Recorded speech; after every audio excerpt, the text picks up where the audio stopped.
सीमा की साड़ी रवि से होती है। रवि को नशे की बुरी लत लगी होती है।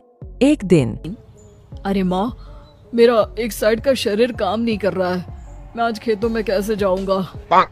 अरे बेटा, ऐसा ना बोल। तेरे पापा के जाने के बाद से तू ही घर चलाने का सहारा है। मैं डॉक्टर को बुला लाती हूँ।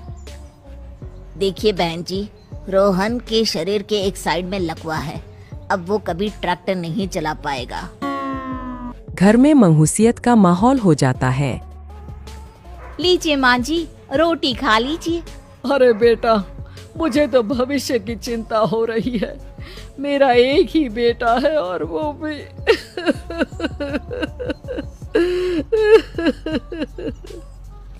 माँ जी, आप चिंता न करें।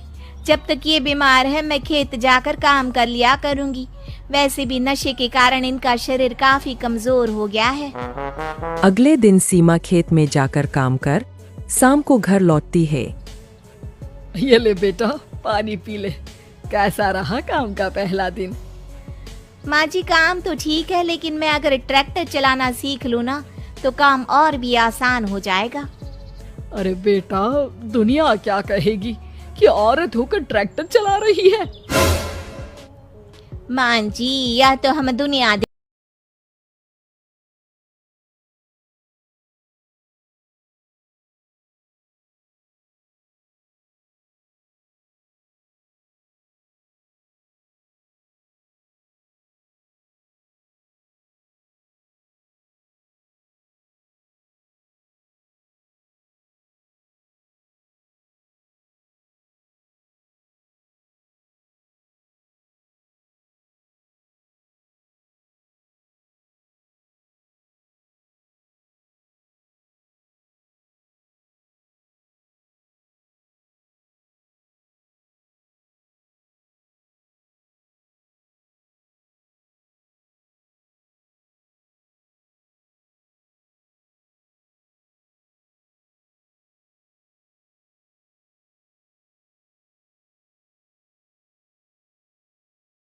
करूं।